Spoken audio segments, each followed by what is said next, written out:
You out there. My name is Gerald Okamura. Most of you know me as the bad guy, and I am the bad guy. Take that to the bank. Hola amigos, welcome to another exciting episode of Taboo's Comics and Kicks.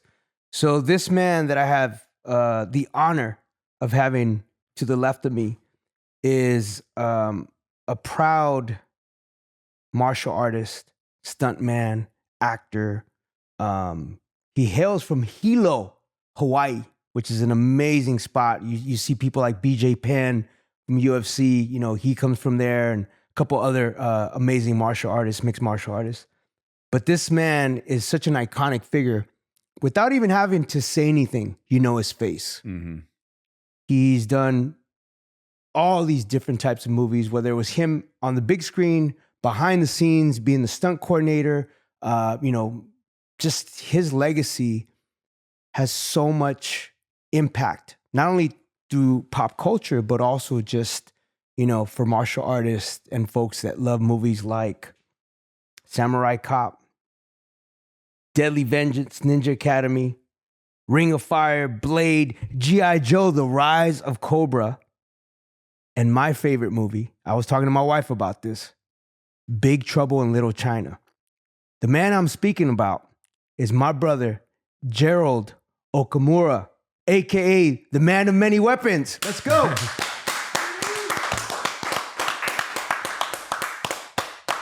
Wow. Thank you for inviting me. It's been, to me, it's just reversed. Mm-hmm. I know about your career. Yes, sir. I'm not a singer, but I would love to be one. But again, yes, I would love to entertain you with whatever you come up with, weapons, movie, TV, my career.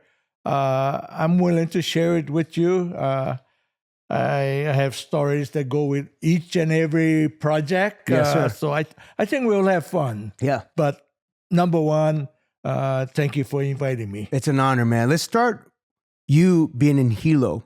What was the thing that brought you to LA to be able to pursue your acting career? It goes back to like 1958. I graduated from Hilo High School, and most of us really didn't have like a trade. So what they had going for us was that if you volunteer in the Army, they would guarantee you your schooling. So we came up, and we're not the first. This is the fourth all-Hawaii company. So it made up of all the islands. We had 5 platoons, one company.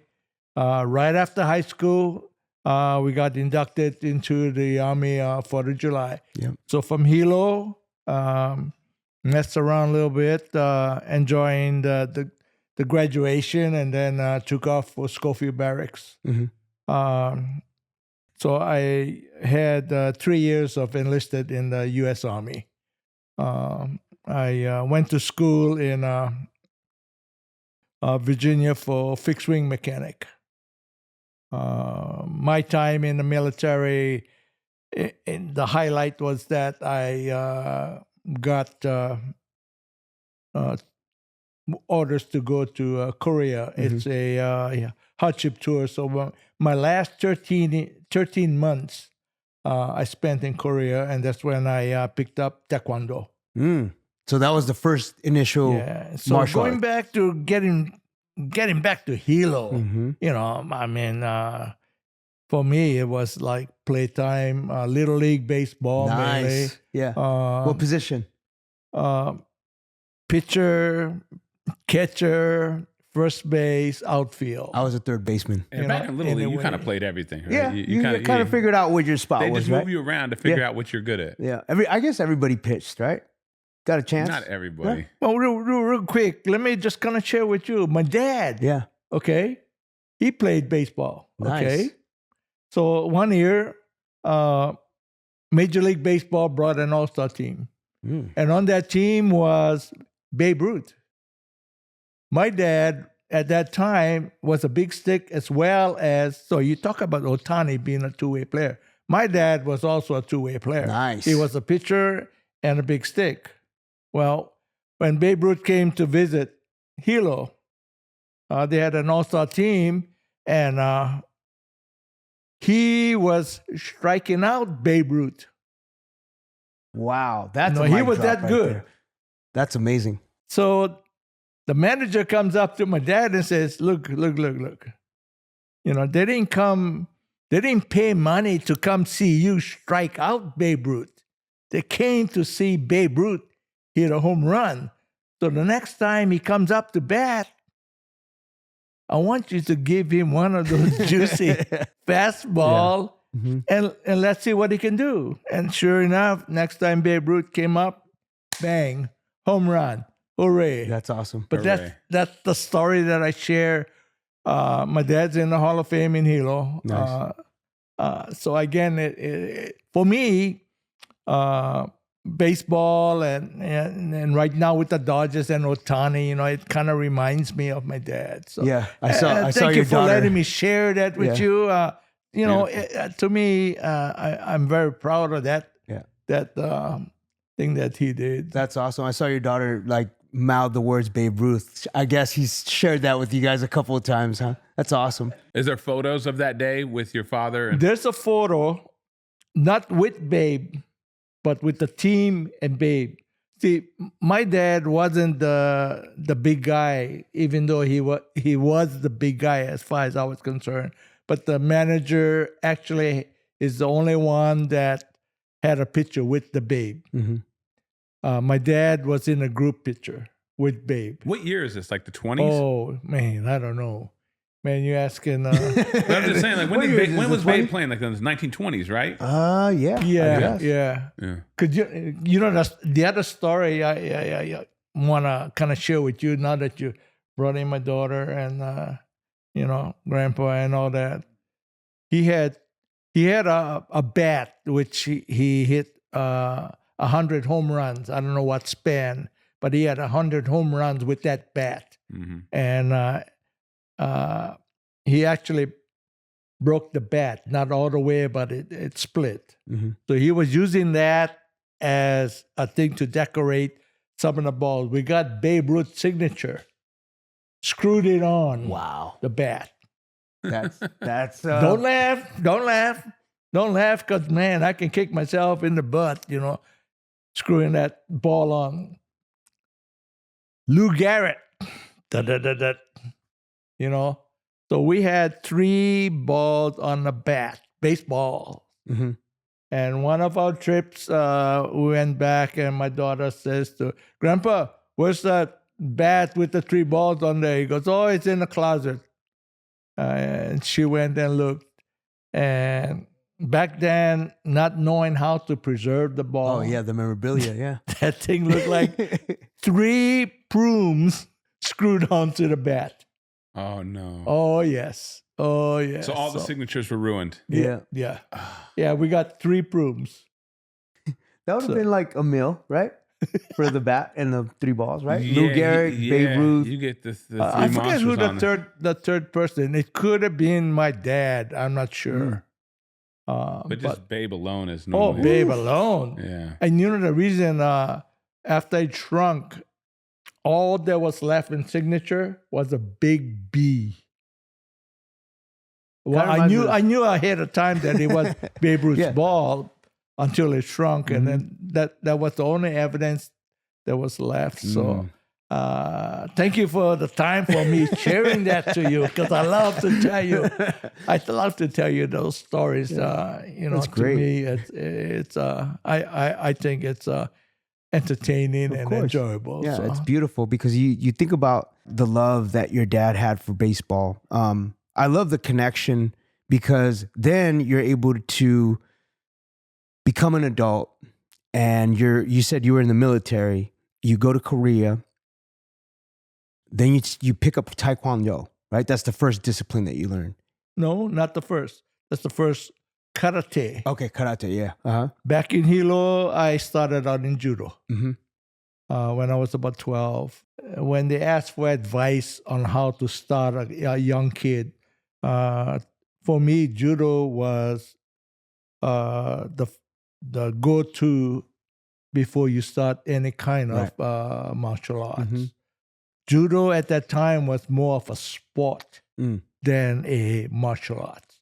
So it gave the person the one-on-one, you grapple, you throw. Hip toss. You can do that too. So again, it's like, to me, it was good because I've seen enough adults up here when I started teaching Kung Fu Sansu, where you can lift them off the ground 1 inch, and man, they'll come like an octopus, man. They don't want to get thrown, right? So they'll wrap their legs around you, wrap the arms around you, and they'll hang on for dear life. Whereas if you know how to fall, you just go with the throw and then come out of it, right? So, yes, judo was my first. Okay. Yeah. And then, so from the military, you ended up going to LA, or how? I want to know the journey of going from the military into the acting world. Okay. After the military in 1961, I came up here to pursue my A&P license because I was an aircraft mechanic in the military. Naturally, I was trying to get my A&P to work as an aircraft mechanic here. In the process of all of that, one of these people that was selling almost like a Sam's, it was a merchandiser, where you buy a membership and you go to this place and they got all different things, just like Sam. Yeah. Costco, Sam's. And this guy tells me, he goes, hey, I got to take you to meet this martial art guy. He's from Maui. He's out in El Monte. And I was ready to go, So I went. I was very impressed. It was Jimmy H. Wu, Kung Fu Sansu. Everything, what I saw, boy, that's for me. One of those, don't turn the other cheek. Because in some of the lessons that he would be sharing with me, he goes, never turn the other cheek. Because, the first one that hit your cheek, you might be out. Yeah. You'll never get a chance for the second one. So that's always been with me. But have a mature mind on how to utilize Kung Fu Sansu. Because again, if you put them down, you face the laws of society, right? So again, for your loved ones, your family, yes, definitely. Yeah. Okay, so now getting closer to one day, Jimmy H. Wu calls me to his desk because I go in early, train. Yeah. Yeah, I'm usually the first guy there. And he calls me over and he goes, Gerald, come here. He says to me, I got invited to participate one of the episodes on Kung Fu, the TV series with David Carradine. Carradine, yeah. Okay. Yeah. I didn't know anything about it, had no idea that I was going in that direction because I was going to be an aircraft mechanic. Talks to me, he goes, tomorrow I want you to go to Warner Brothers, drive up. My name would be on the gate so you can drive in and all that, Had no idea. So and naturally, I, not knowing, I said, oh yeah, okay, 6 o'clock report. So I go there, and just so happened, Mr. David Chow was the technical advisor at that time. And I went in, and just so happened, he was the first guy I ran into. And I explained to him, hey, Jimmy can't make it. And he sent me, he goes, oh, fine. So that's how I started in the movie business. So it was television first. Television. Yes, sir. Television. Thank you. Yeah. You're pretty sharp. Yeah, man. Yeah, and the thing is, again, I had hair at that time. Wow. So you didn't have this classic look yet, huh? The bald that's head. another story. Yeah. It ain't classy, let me tell you. Yeah. Anyway, it's the guy goes, report to makeup. No, I take it back. He said, report to wardrobe, get your wardrobe. Then report to makeup. And I go, wait. You have two choices. You can shave your head or we can put on a skull cap.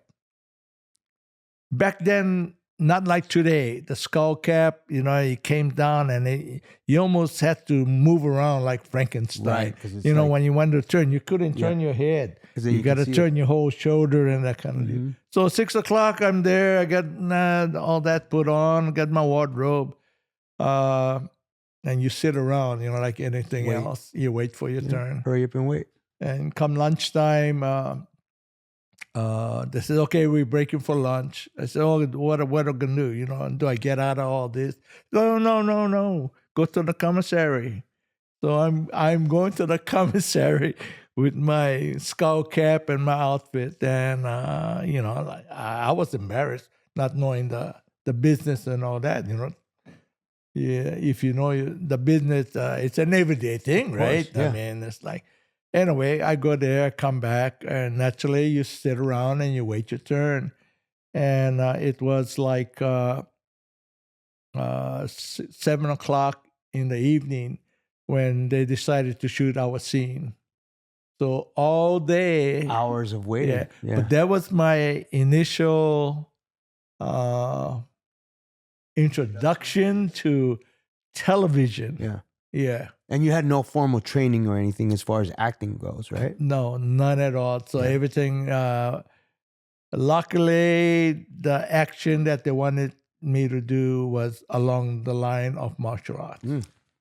So comfort zone. Oh, yeah, right. Yeah. It's, and it was just throwing a dagger. Japanese call it shiking. Chinese call it a flying dagger or whatever. And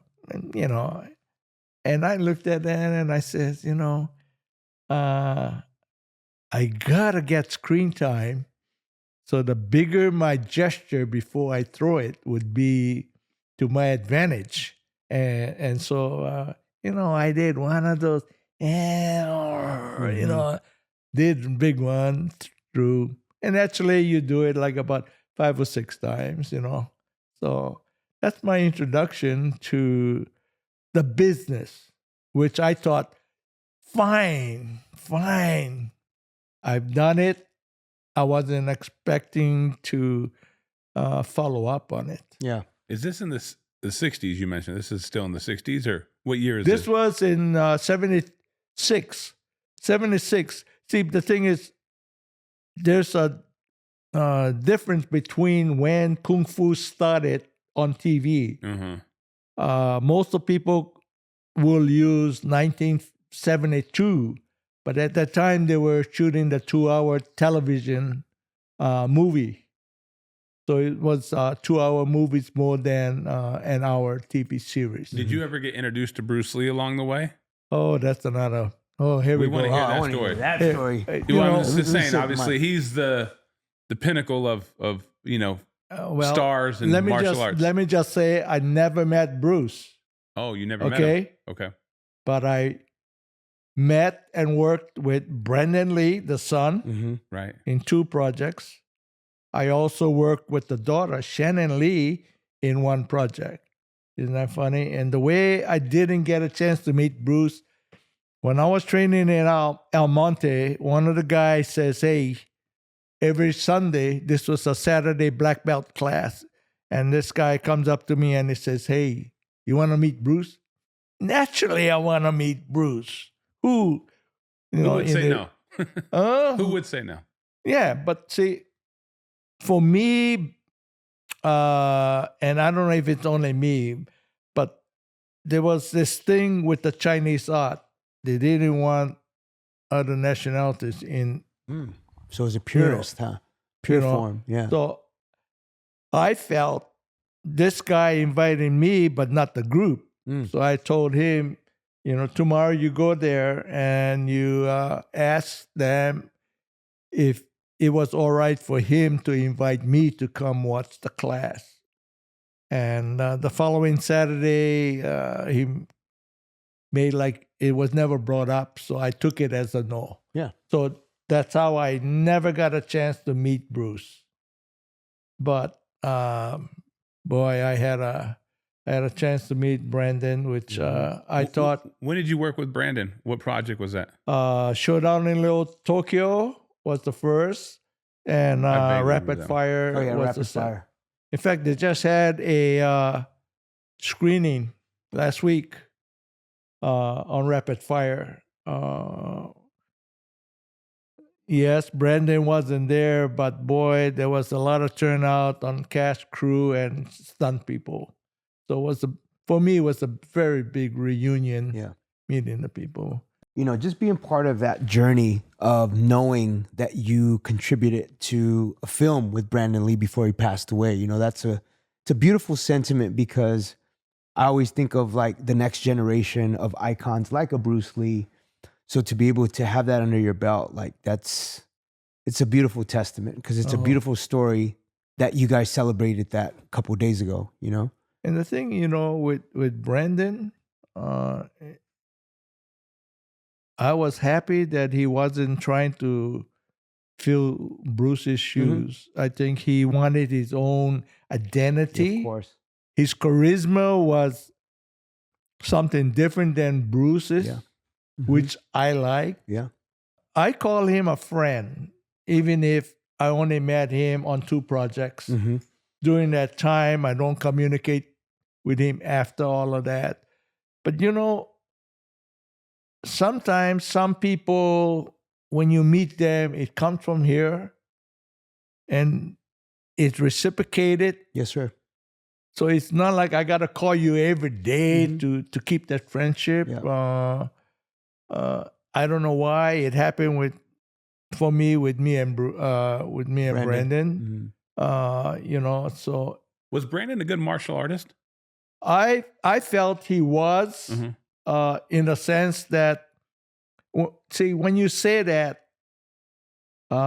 it's a kind of twisted question, in the sense that, is he a good martial artist for entertainment, or is he a good martial artist as a martial artist?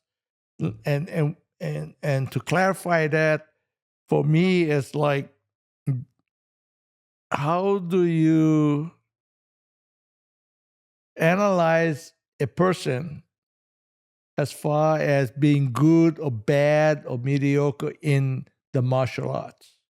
Now, to be good in a movie, you see him on the screen, so you can tell, yeah, he's bad, but being in the martial arts, I didn't train with him, but his gestures and his movements, he can sell it in the movie. That's an art form within itself. Yeah. Well, to me, it is. Some of those questions that come up like that, to me, it has a double-edged sword. Yeah. I think everybody differs, right? Let me ask you, speaking about martial arts, like, who do you feel like you were inspired by? Like, is there, besides Bruce Lee, we know that Bruce Lee is kind of like, because we embraced the iconic figure that is Bruce Lee and was Bruce Lee. For you, is there anyone that inspired you to go after that? You would think most everybody would use Bruce as the number one. Bruce was, yes. The only thing I liked about Bruce was that he went everywhere, spoke to anybody that would offer him any little bit of a lesson or advice on how to fight, how to defend himself. Yeah. Boxing, judo, whatever. And this is the one thing that I like about Bruce. Now, when we talk about a favorite martial artist, for me,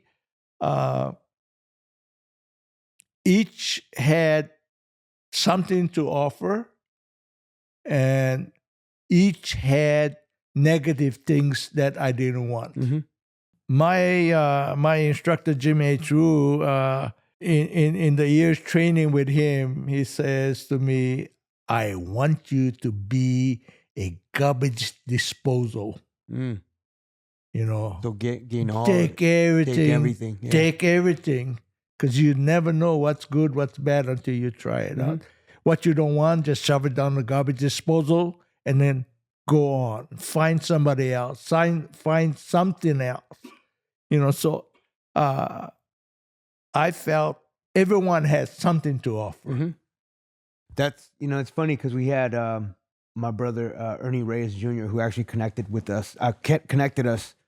And I've known Gabe for a long time. Shout out to Gabe Frimmel. The reality is Ernie speaks volumes of you as a friend, as a mentor, and it's beautiful to see your impact in the martial arts world, but also in Hollywood. I want to know more about how you were able to continue working after Kung Fu. Like, what was the next step? Were you a stuntman, or did you get more time on TV or in film? What was that like? Well, the next year, I get a call from another black belt that was taking with me Kung Fu Sansu. He calls me up and he says, Gerald, he goes, I got an interview tomorrow. Can I borrow some weapons? So I said, where my weapons go, I go. And he said, good, let's go as a team. Yeah. And so it was the Killer Elite. Peckinpah was directing. Yeah. James Caan right out of Godfather. Right. That had a bunch of, but it was too early. It was a PG-rated movie. Sam Peckinpah cannot shoot a PG-rated movie. Yeah. And just showing a nunchaku, I was told, will change a PG to an R. Wow. What year is this? Oh, 80s or late 70s? Yeah, maybe something like that. But again, it was it would be right after Kung Fu. Okay. Kung Fu. So that was my TV experience, and now this is a movie. Yep. We had a lot of martial art people, and the funny thing, I had so much weapons, and it was an assassination attempt at the San Francisco airport. I had weapons. I had them in Foot Locker. I had it in everything you can think of. I took it with me. Yeah. To the point of, sir, I had arm cast made. I had students that were ambulance guys, took me to East LA. Okay, community hospital, huh? And I got a cast made, but the thing is, I concealed a stainless steel tube in it. Came up here. I had darts that looked like that, and so I took that up with me, and I tried to say, I can assassinate this guy just walking past him. The thing Merry is, Christmas. and what they told me, your dart is not lethal. No, it's not showy enough, or it's not. What word am I trying to find? For movie, it's not big enough, I should say. Yeah, the prop. But that's the whole idea with a blowgun and a dot, right? course, You don't want that to, It's subtle. to be, It's subtle. Yeah. But I could do that, all that, and that kind of stuff. And I said, and I took some other things. A lot of things. You got some things here. That, shall I call it a sickness? A sickness, an obsession, a collection, to have all the different weapons. Yeah. Yeah, A little bit. Let's talk about Mortal Kombat. Mortal Kombat. Because you have a connection with a street film, a Street Fighter film, yeah. right? Yeah. So, Well, this is something that I used in Mortal Kombat. And the way it started out with, I got introduced to come for an audition by Mr. Pat Johnson, which is the coordinator.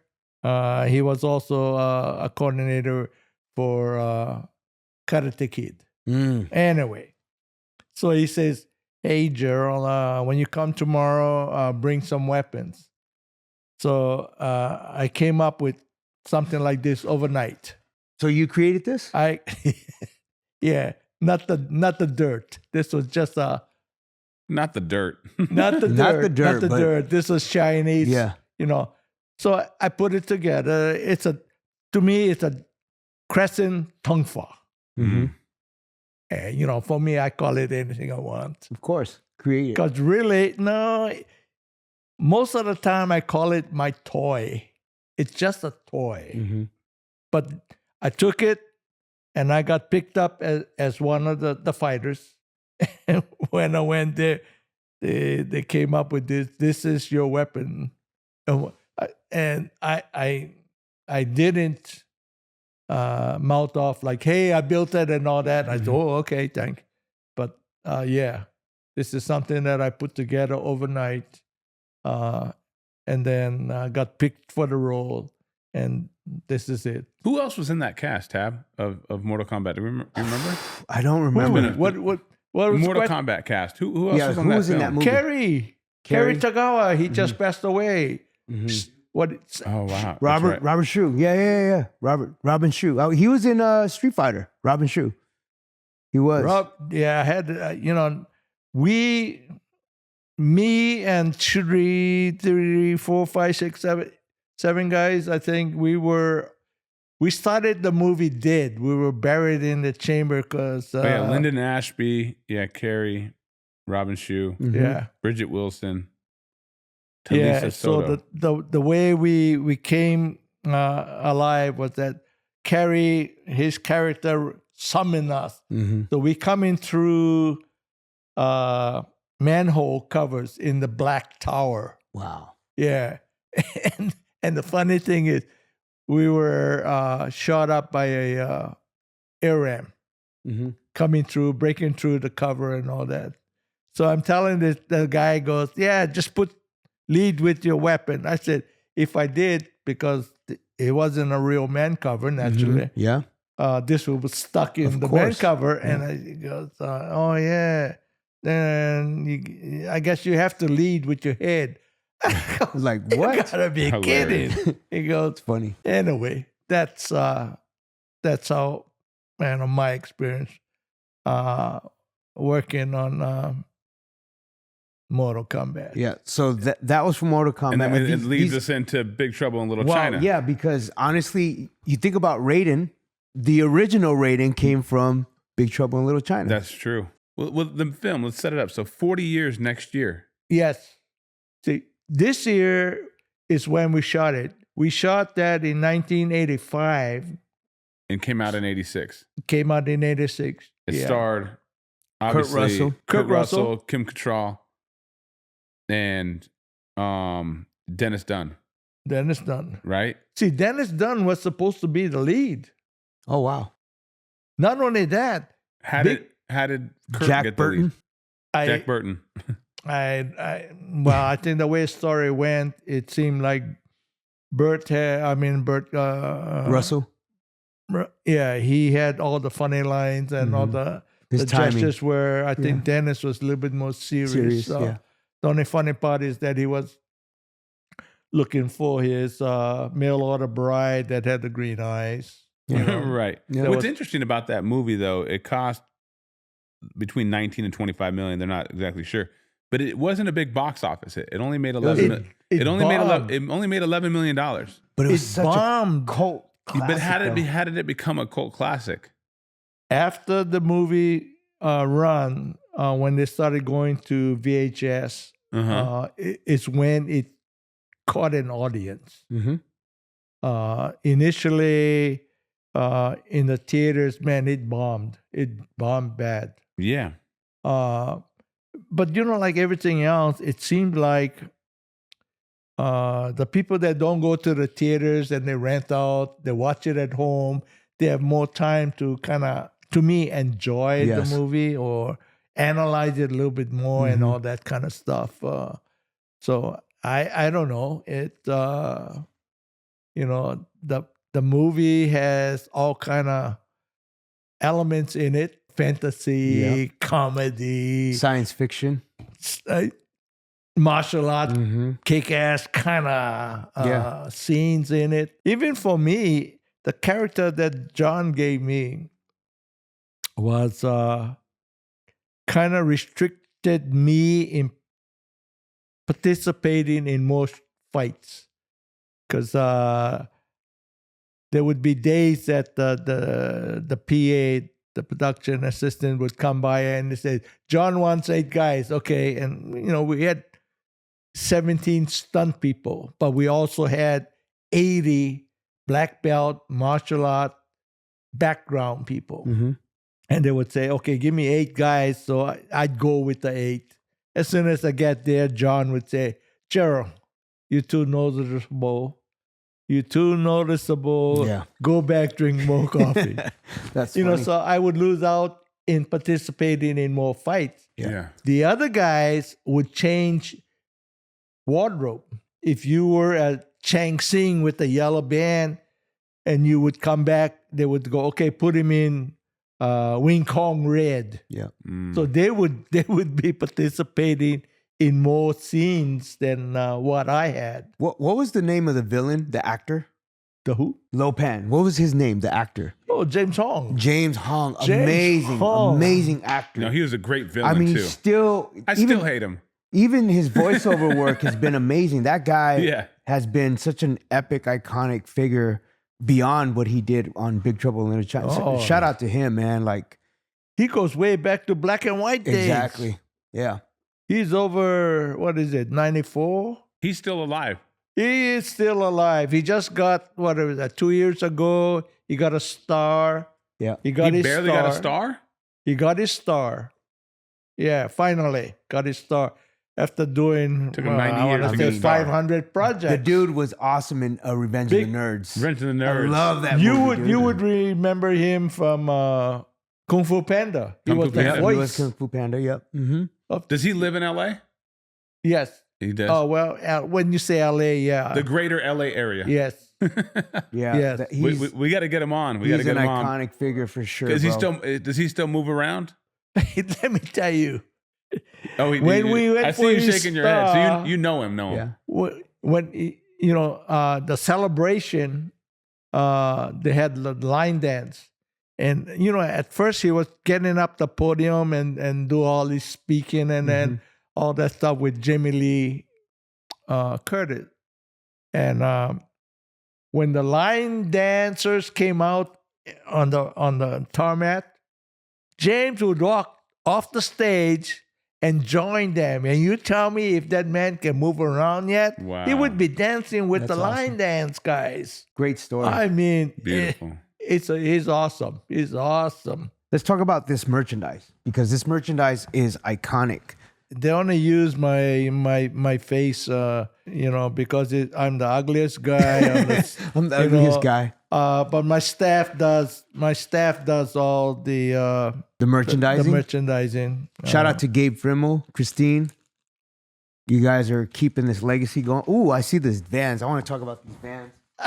Here we go. What does that make you feel, man? Like, Oh no! This it starts out with the graphics, the picture, the big wave. I'm not sure what the name of the big wave is. Kanigawa, the big wave. big wave. Anyway, we got the guy that did all the artwork for TNC. Town and Country, and then anyway, we purchased. We got him to draw me in with the wave and all that, and we collaborated with Steve Caballero and Ooh. Steve Van Dorian. Van Doren. Yeah. Yeah, took a while.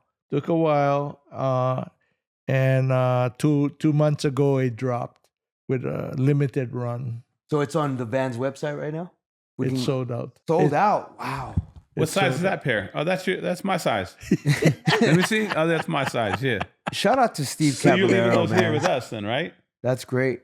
Yeah. Steve Caballero hooked us up with Steve Van Doren. That's dope, man. I love Steve Caballero. We were on the Warped Tour together, and You know, it's cool to see that you're always impacting pop culture, whether you're doing film, you know, merchandising, now collaborating with Vans. Is there anything that you're working on for the future, like any movies or any TV shows? No, see, again, those kind of questions, you know, the way I answer it, you know, my career in the movie industry or even in the martial art, I guess with stunts and all that in the martial art, I'm kind of limited. So whenever they ask me, I have non-action, non-physical kind of, you know. So and with younger people trying to get into the business, you know, most of the time I'll give them a day or two, just so that they can get me, and for some reason they would like my cameo in their project and that kind of deal. So, well, there's a big market for conventions. With Marvel, I'm a writer for Marvel, and I've been able to do a couple of conventions where I go sign. There's definitely a demand for you. You're an iconic figure, and I know that beyond acting, we just appreciate you as a person. Yeah. I'm honored to call you a friend. When I was able to talk to you on the phone, it took me back to Dragon Fest. I wish we brought that back. Shout out to Gabe for that, because I've known you since that time period. But one of the things that I appreciate you is your humility. I said this earlier about my other friend, but you have always been such an humble figure, such an iconic figure, and I'm glad that you're able to share space with us. Ladies and gentlemen, make some noise for Gerald Okamura. That's right, y'all. It's Taboo Nawasha, and I hope you enjoyed geeking out with me and going straight into geek mode. For more information, for more videos, subscribe, like, and comment. Share with your friends. Much love. There it is.